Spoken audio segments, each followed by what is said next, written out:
Good morning. Unique education channel पर आपका बहुत बहुत स्वागत है। जिन बच्चों ने एसएससी जीडी का फॉर्म डाला हुआ है उनको अपना सिलेबस भी पता होना ज़रूरी है, क्योंकि सिलेबस अगर पता नहीं कर पाए तो आप उस हिसाब से नहीं पढ़ोगे, और अगर उस हिसाब से नहीं पढ़ोगे तो अच्छे नंबर नहीं आएंगे पेपर में और आप मेरिट लिस्ट से बाहर हो जाओगे।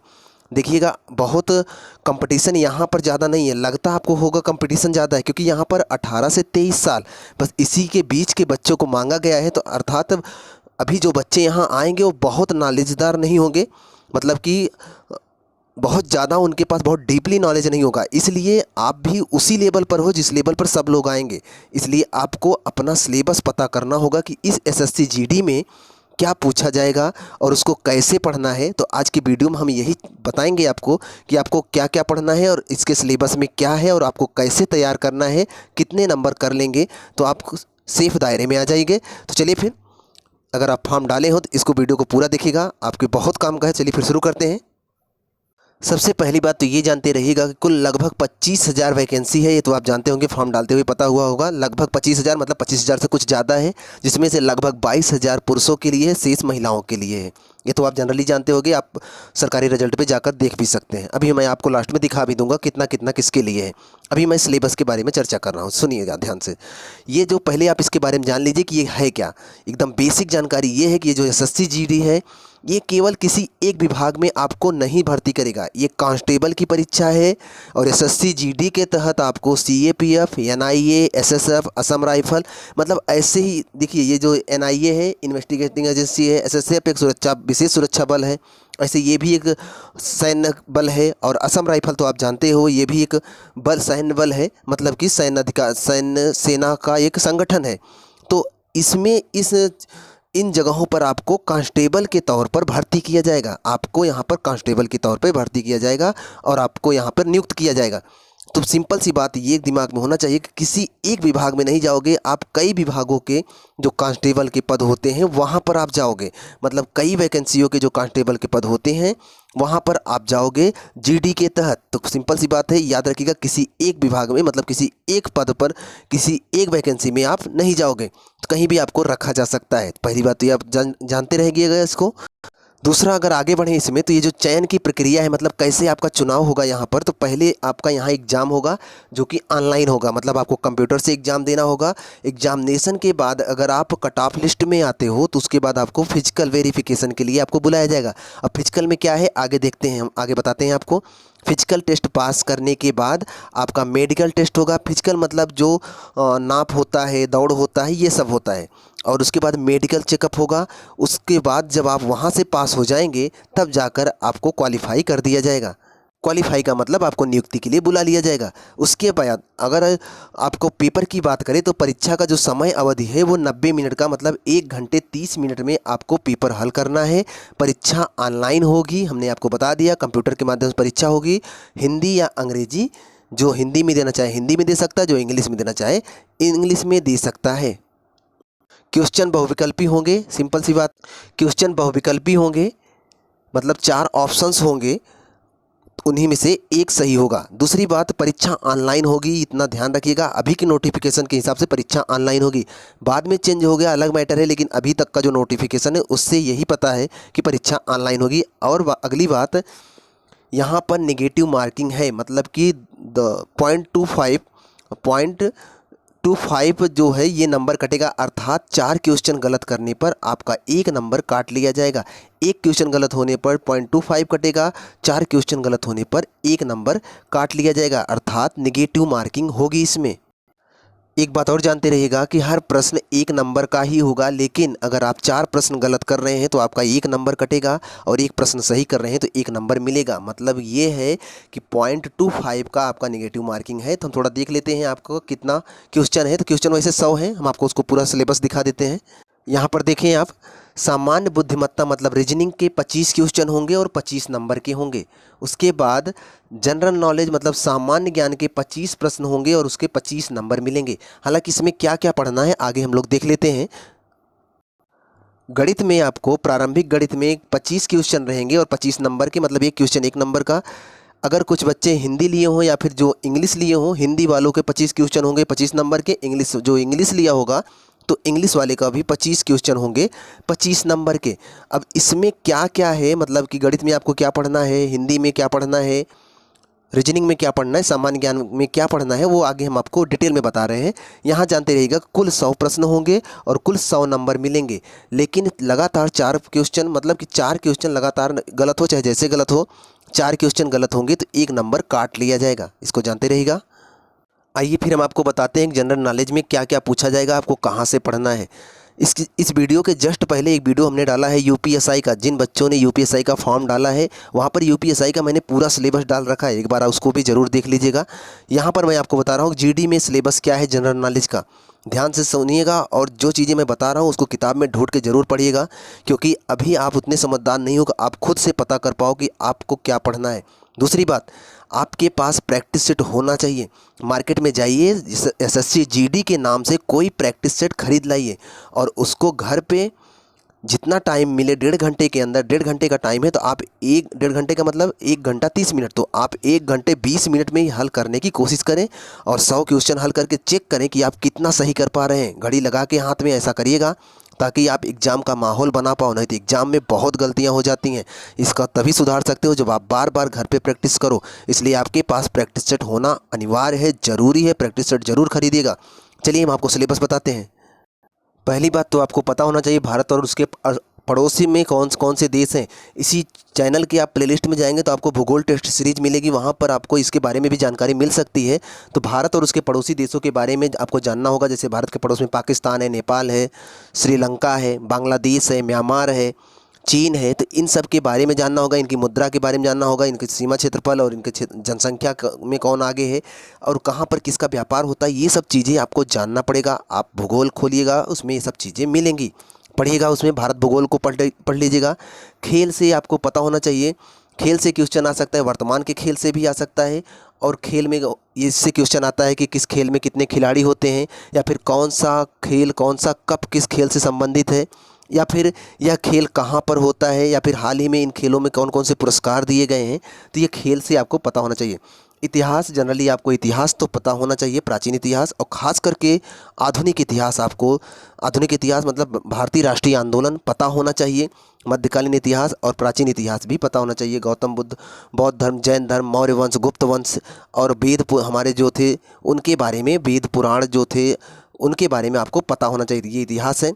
संस्कृत मतलब हमारे यहाँ पर जो संस्कृत रहन सहन है, सभ्यताएं हैं हमारे देश की, और हमारे राज्यों में कहाँ पर कौन कौन सी विशेषताएं हैं, कहाँ पर कौन कौन सी जनजातियाँ पाई जाती हैं, ये सब आपको, अगर आप लूसेंट भी रखे होंगे, लूसेंट में पीछे ये सब चीज़ें कला संस्कृत मिलेगा, उसको पढ़िएगा।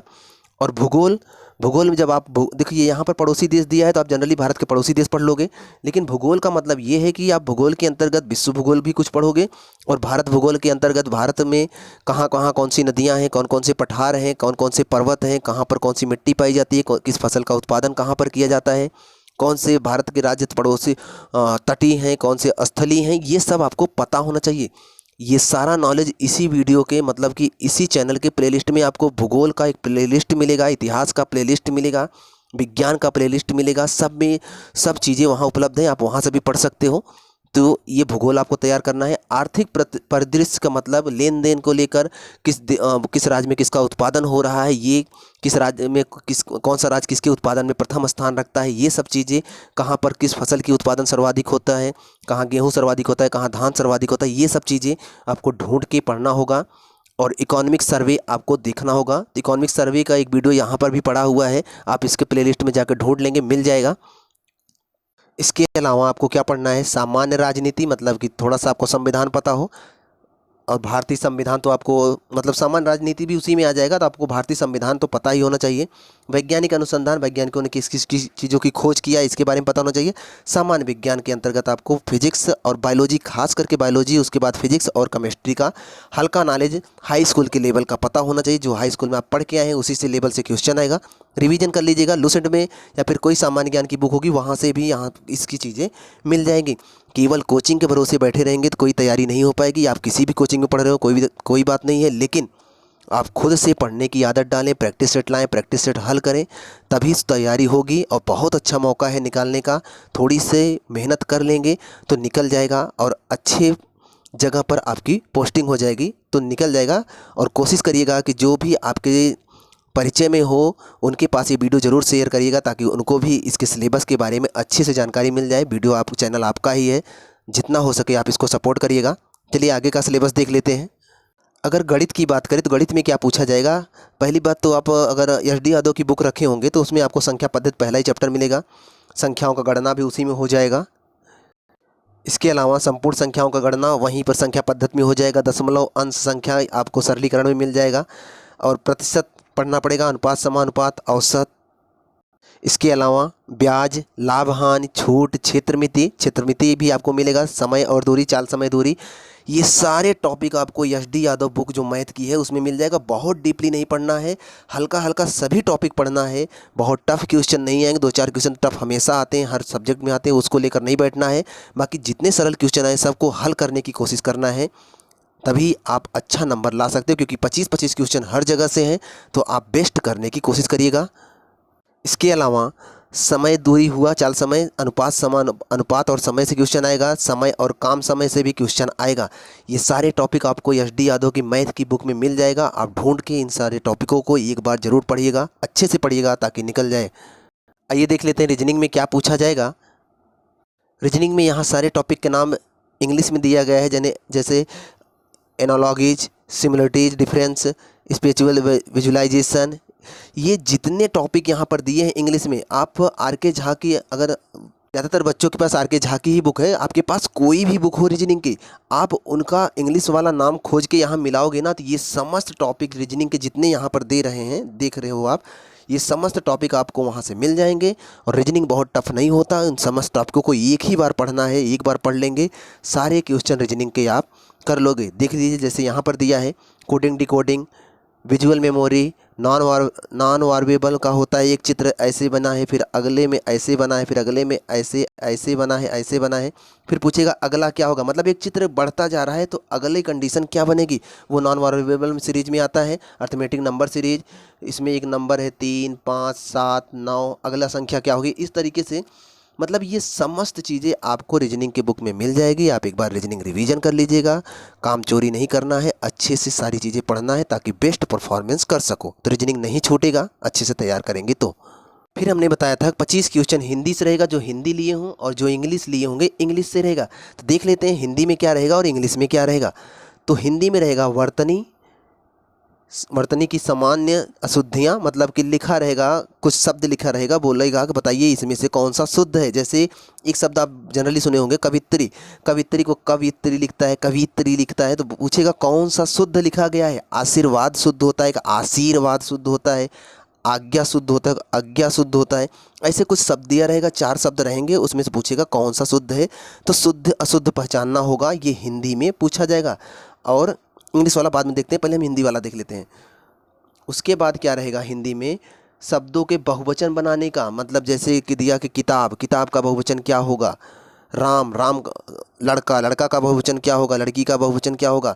मतलब एक शब्द देगा और पूछेगा इसका बहुवचन क्या होगा। तो आपको ये समस्त चीज़ें, ये जो आप देख रहे हो, तो इसको आपको पढ़ना होगा। अभी मैं बता रहा हूँ ये सब चीज़ें आपको कहाँ मिलेंगी। किसी वाक्य को अन्य लिंग में परिवर्तन करना, मतलब किसी वाक्य का लिंग परिवर्तन करना। जैसे लड़का का, अगर आप उसे लिंग परिवर्तन करें तो लड़की बन जाएगा। वैसे ही कुछ शब्द देगा, बोलेगा इसका लिंग परिवर्तन करके, जैसे मेल है तो फीमेल बनाइए, फीमेल है तो मेल बनाइए, मतलब पुल्लिंग है तो स्त्रीलिंग बनाइए, स्त्रीलिंग है तो पुल्लिंग बनाइए। तो ये देगा, तो आपको ये सब चीज़ें पढ़ना पड़ेगा। कहाँ से पढ़ेंगे हम आपको अभी बताते हैं, पहले समझ लीजिए क्या क्या पूछा जाएगा। मुहावरा तो जनरली आप सुनते हैं, मुहावरा आपको याद करना पड़ेगा, पढ़ना पड़ेगा। शुद्ध अशुद्ध वाक्य, मतलब एक वाक्य लिखा रहेगा, पूछेगा कि क्या ये वाक्य शुद्ध है। अगर शुद्ध नहीं है तो 4 ऑप्शनों में से कौन सा वाक्य शुद्ध है, उसे पहचानिए। अगला विलोमार्थी, मतलब शब्द विलोम, आप बचपन से पढ़ते आए हो। शब्द विलोम, पर्यायवाची और समानार्थी शब्द, ये सब बचपन से पढ़ते आए हो, इन सबको पढ़ना पड़ेगा। अगला है अनेक शब्दों के लिए एक शब्द, मतलब जैसे एक शब्द देता है, जैसे एक शब्द देता है कि जिसने इंद्रियों को जीत लिया हो, इसके लिए एक शब्द क्या होगा, जितेंद्रिय होगा। तो ऐसे अनेक शब्दों के लिए एक शब्द बनता है, उसको भी आप, वो जो मैं बुक बताऊंगा उसमें ये सब चीज़ें आपको मिल जाएंगी, बस वो बुक आपको लेकर पढ़ना है। तो कहावतें और लोकोक्तियाँ, मतलब जैसे मुहावरे होते हैं वैसे लोकोक्तियाँ भी होती हैं, उनको भी आपको पढ़ना पड़ेगा। संधि विच्छेद, संधियाँ जनरली आप पढ़ते होंगे, संधि विच्छेद भी आपको पढ़ना पड़ेगा। संधि विच्छेद आपको पढ़ना पड़ेगा, संधियाँ भी आपको उस बुक में मिल जाएंगी। अभी मैं बुक का नाम आपको बताता हूँ। उसके अलावा क्रिया भाववाचक संज्ञाएँ, मतलब संज्ञा को भी पढ़ना पड़ेगा। और इसके अलावा आपको कुछ किताबों के रचना एवं रचयिताओं के, मतलब कौन कौन सी रचनाएं हैं, यह रचना किसकी है या फिर इसके लेखक कौन है, ये सब चीज़ें पूछी जाएंगी। तो ये हिंदी का जितना सिलेबस है सब आपको लूसेंट वाली जो हिंदी आती है, मोटी सी एक आती है लूसेंट की हिंदी, आपको मार्केट से 50 से 60 रुपए में मिल जाएगी। वो लूसेंट वाली हिंदी खरीद लीजिएगा। ये सिलेबस में जितना सिलेबस मैंने आपको बताया सब के सब उसमें मिल जाएगा, कोई भी बाहर नहीं है, सब उसी में मिल जाएगा। और एक बार ध्यान से पढ़ लीजिए, गड़बड़ नहीं होगा। और इंग्लिश वाला भी देख लेते हैं, इंग्लिश में क्या है थोड़ा सा। इंग्लिश में भी आप देख चुके होंगे, spot the error, fill in the blank, synonym antonyms, वही सब चीज़ें यहाँ पर भी है, इंग्लिश में है। Synonym antonyms, spelling error, item phrase, यही सब चीज़ें हैं इंग्लिश में, आप हिंदी के साथ देख। One word substitution, improve the sentence, active passive पढ़े होंगे आप पहले। इसके अलावा डायरेक्ट इनडायरेक्ट से भी क्वेश्चन आएंगे। अब जब आप पेपर दे लेंगे और जब आप कट ऑफ लिस्ट में आ जाएंगे, मतलब आप पास हो जाएंगे, जितना कट ऑफ गया होगा अगर उसके अंदर आ गए आप, तब आपको आगे लिए दौड़ में बुलाया जाएगा और वहाँ पर आपकी दौड़ होगी। और दौड़ में आपको 5 किलोमीटर पुरुष उम्मीदवार के लिए है, 5 किलोमीटर दौड़ना है 24 मिनट में।